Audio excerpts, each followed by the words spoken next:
Hi everyone, I'm Alice from Davies Sugarcraft and I'm going to be showing you how to make this easy and effective Christmas cake.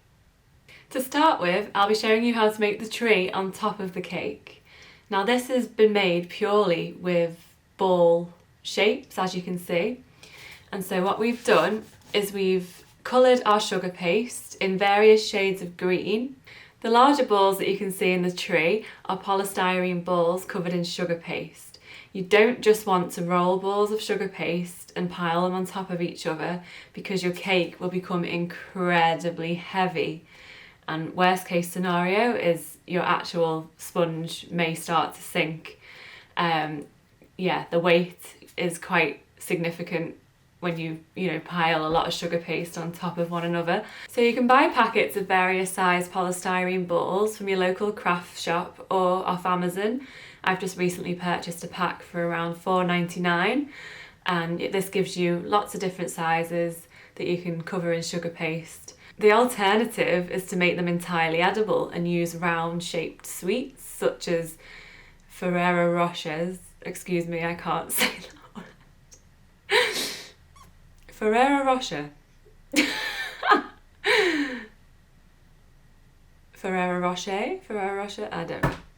Maltesers or Lindor chocolates. Yes, those, you get what I mean, those kind of things. They're great for this. So it's really straightforward. You just want to roll yourself various sized balls in different shades of green and just put them to one side for a few hours to dry. And then once they're dry, you can start to assemble your tree.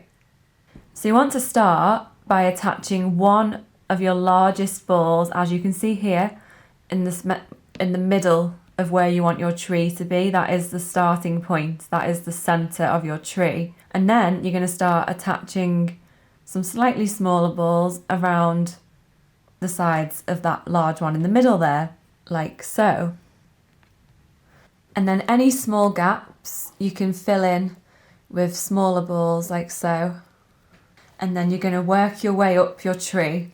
If needed, you can put an edible support through the centre, through your centre ball, and then just work your way up, building the balls on top of each other and just filling in those gaps as you go with smaller balls.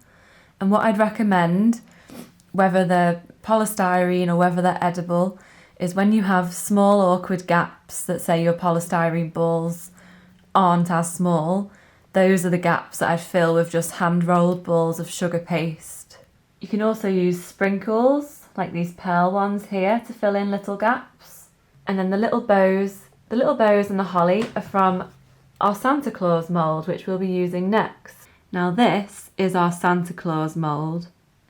And believe it or not, even though we've been in business for 16 years now, this is the first traditional Santa mould that we've ever done, which is why I really, really wanted to do it. So I modelled this one by hand, as with all of our moulds. Either myself or my mum modelled them. And as I said, we've had customers asking us for years for just a mould with Santa on. And he comes with all the accessories that you'd need, like 2 pieces of holly, a Christmas cracker, a bow, 2 presents in different sizes, and a little Christmas pudding, which is really, really cute if you just pop it on one of his little hands. I wanted to make it so as that you could just buy one mould and be done. This can make you the most beautiful Christmas cake. You've got everything you need here. You've got the main man himself, and he is so, so, so cute. And I've also done him the perfect size to make really delicious sugar cookies. So I feel like this is a really cost-effective purchase if you're making lots of Christmas cakes for customers this year, or even just for friends and family. And I know some of you will have children and grandchildren. My 2 girls are almost 3 and 5 now, and I can't wait to make them one of these each for Christmas Eve, watch a nice little film, get them some new Christmas pyjamas and a nice Santa cookie. Another nice tradition is leaving a cookie out for Santa on Christmas Eve and a carrot for reindeer. I know that my children would absolutely love making this to leave out for Santa this year, and I'm really excited to do it with them. All you need is a no spread cookie recipe, and we've got 2 delicious ones on our website. Our plain one that you can add flavours to, or our gingerbread one. And my girls absolutely love making cookies with our moulds. So I'm really excited to do this with them this year. Right, let's get on. Now, as Santa is going to be attached to the side of my cake, I'm just going to use our sugar paste coloured with gel food colourings. Now, as Santa is going to be attached to the side of this cake, I'm just going to use our sugar paste coloured with food colourings. But if you'd like Santa to stand on top of your cake with an edible support, then I'd suggest that you should definitely knead some Tylo powder into your paste to strengthen it. And this just makes it really strong and sturdy. Then you can just mould your Santa and put him to one side overnight on a piece of sponge or kitchen paper and allow him to dry fully before attaching him the next day. So as with all of our moulds, we dust them with corn flour first and tap out any excess, like so. So I'm going to be moulding Santa in various colours of sugar paste, as I find this much easier and neater than painting afterwards. So all you need to do is look at your mould and work out which areas are the deepest, and these are the areas that you fill first. So looking at this, I'm definitely going to start with his nose in skin colour. Then I'll do his bobble, his hat trim and his moustache and beard. Then I'll press his skin colour over the top of that, and then I'll fill in his red hat at the end. And then on the lower part of his body, I'd do his belt first and the trim of his coat, then probably his shoes and the red of his trousers, then his gloves and the trim of his sleeve, and then the remainder of his sleeve. When doing this, it's really helpful to have a ball tool to hand, as well as getting paste into the smaller areas can be a little bit tricky with your fingers. So I'm just going to start by filling his nose.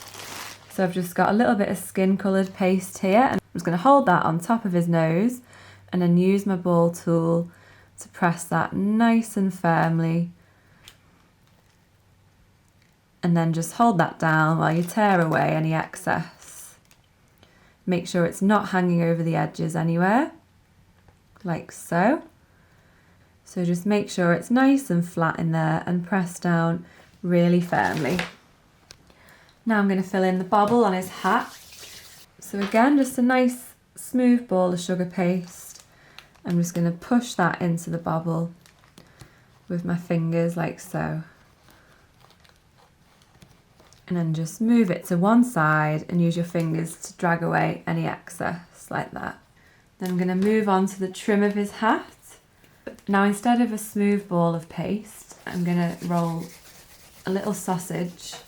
Now this is much longer than I need it to be, but that's fine. And again, you just kind of want to look at your mould and work out where you feel it would be easiest to tear away the excess.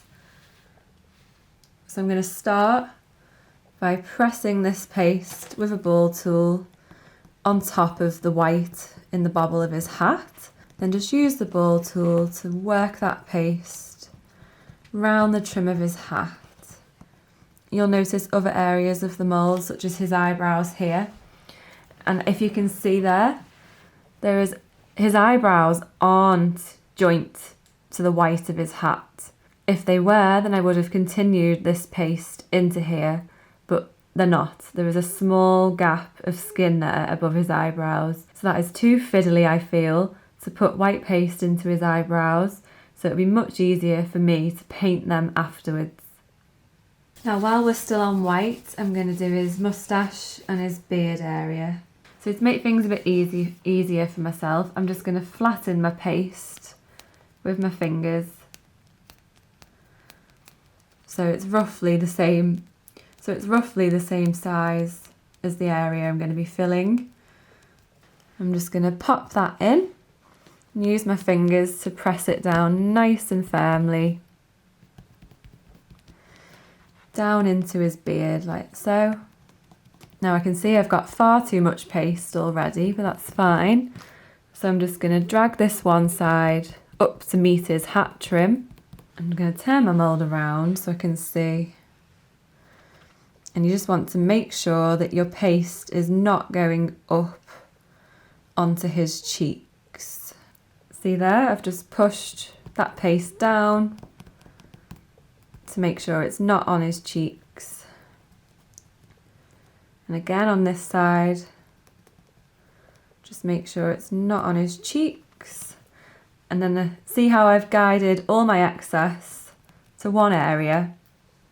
So it's nice and easy now, so just carry on guiding this over to the side and then use my fingers to tear it away.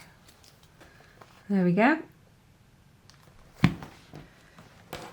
Now I'm just going to brush a tiny bit of edible glue on the trim of his hat and the top end of his beard. So I've just got this little fat sausage here. I'm just going to press it nice and firmly on top of that area there and down so that it joins the trim of his hat and the top of his beard and covers that glue.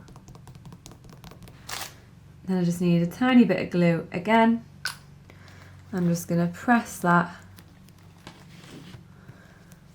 all the way round and on top of the face area there so that it all attaches together. Like so. Now this is the beauty with our moulds. You could finish there. If you weren't making this cake, you can just mould yourself a perfect Santa head for the top of cupcakes or on cookies, and that would work really well. But we're going to continue as we want all of Santa for the side of our cake. So now I'm just rolling myself a sausage of black paste for his belt. So again, I'm just going to rest that on top there and then get my ball tool.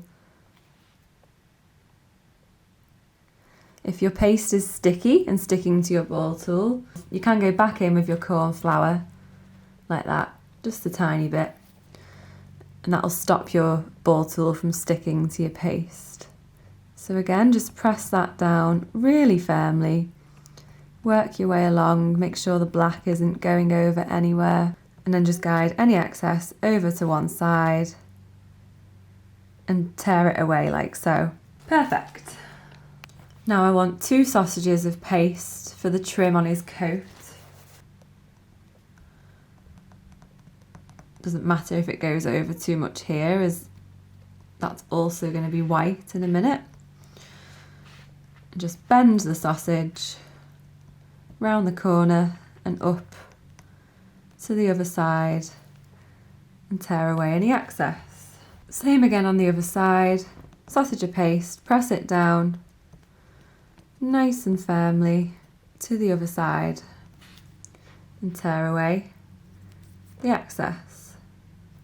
Now I'm going to finish with my white paste and just fill in the little cuffs on his sleeves.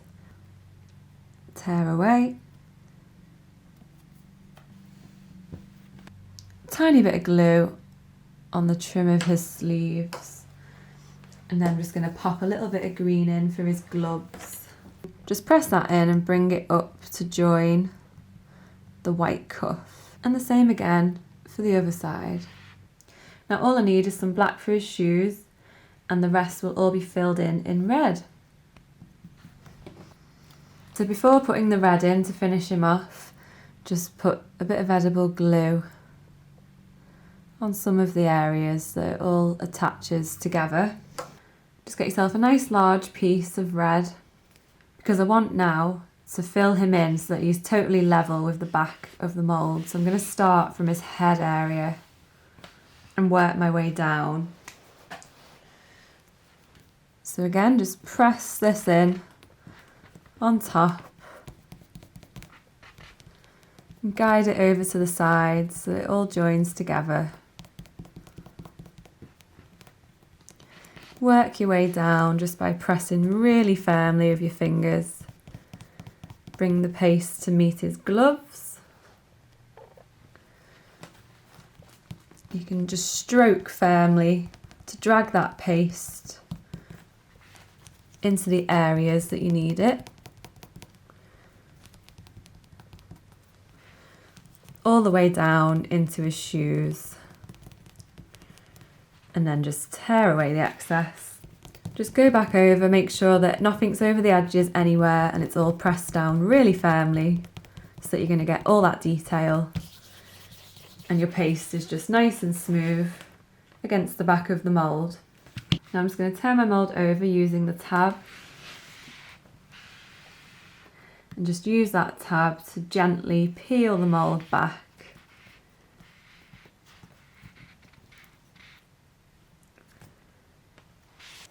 And out comes your perfect Santa. There he is. Now to finish him off, we're going to dust and paint him with rainbow dust powder colours. So to start, I'll be using rainbow dust rose powder colour to dust his cheeks. And I'm just going to put a tiny bit of powder in my lid there. Get a little bit on my brush. And then just dust the tops of his cheeks above his moustache. And already it just gives him a little bit of warmth and character. So I've got here the Rainbow Dust Black Magic. I just want a small thin brush and Rejuvenator Spirit. I'm just going to put 1 or 2 drops of Rejuvenator Spirit in my lid. And just use my paintbrush to give that a mix. You don't want it to be too wet, otherwise it'll run. You can always test it on a spare bit of sugar paste first. And if it runs, then you know that it's too wet. Let it dry for a little bit. That's perfect. So I'm just going to go in there and go round his eyes. Next I'm going to get my white powder colour, which is called Snowdrift. Same again, I'm just going to put a few drops of Rejuvenator Spirit in the lid and get a nice thin small brush. Now this is where he really starts to come to life. So I just want to put a little bit of shine on his shoes, on each one like so.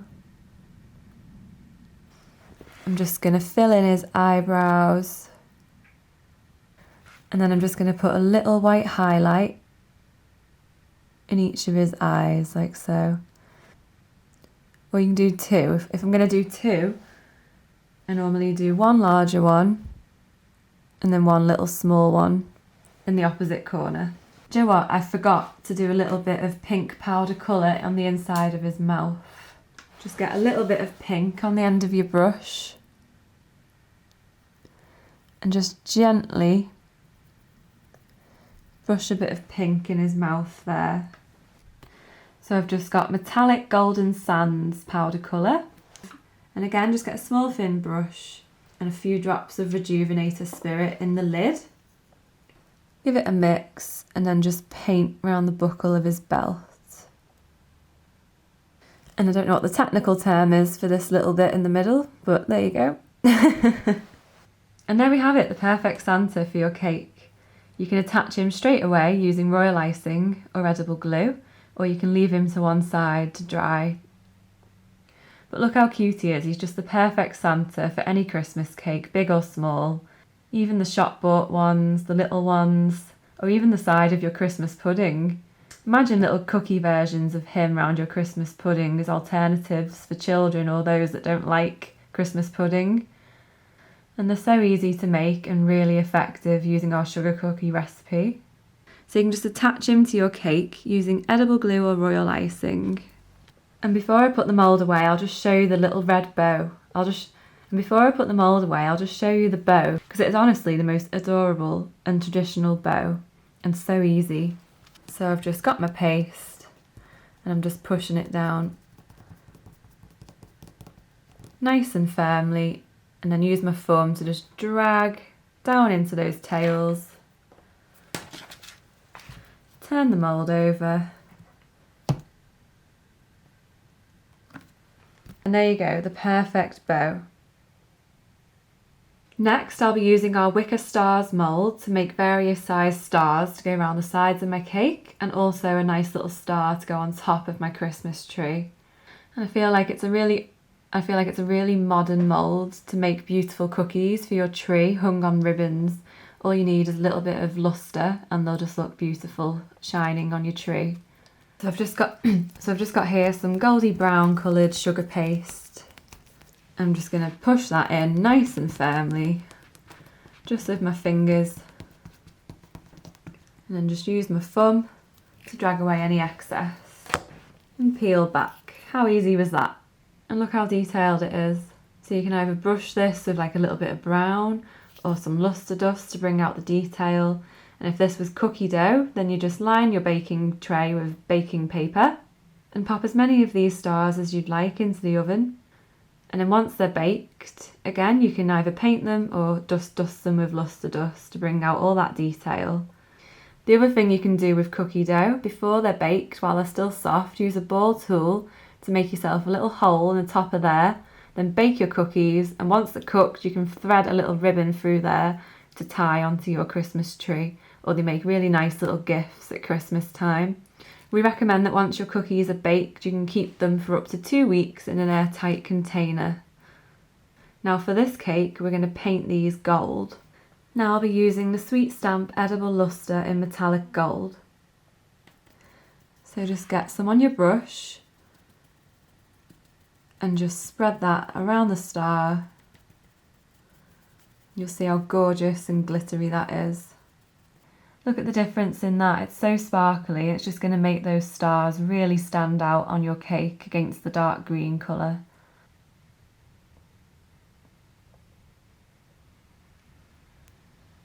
Just brush the back of your stars with a little bit of edible glue. Not too much, otherwise they'll slip and slide. And then just attach at random around your cake. And the final stage of decorating our cake is just creating a little border around the base. And this can either be done with the wreath on our Christmas candles mould, or I know lots of you will already have our winter wreath mould, so you can use the smaller fir branch that's on here and then add some little accessories like the acorns and the mistletoe and the holly. So I'll just show you how to make the little wreath on our candle mould here. So I'm just pressing my paste really firmly into the mould and then tear away the excess. Turn the mould over and peel back. And there you go. Again, it's a perfect little wreath to create a beautiful border or to put on the bottom of your cookies or cupcakes. So I'm just going to finish it off by brushing with a little dark green powder colour and then painting the berries in red and adding a couple of little white highlights like snow. So here I'm using Rainbow Dust Autumn Green powder colour. Again, just a medium-sized dusting brush and get a little bit of colour from your lid. And just dust randomly over some of those leaves and the branches just to bring out a little bit of detail. Now I've got Rainbow Dust Cherry Pie. The beauty of using your lids as well is that the Rejuvenator Spirit evaporates eventually, and so this all dries back into a powder and then you can pop your lid back on and you've got no wastage. And there. So I'm going to go back to my Snowdrift colour, and then I just want to give some of the leaves just a very light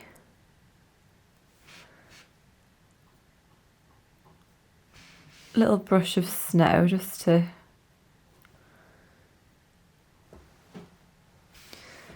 bring them out a little bit. And there we have it. So again, just brush the back with a little bit of edible glue and then just attach around the border of your cake like so. And there you go, another beautiful Christmas cake. I hope you like it. Thank you for watching and join me again next time.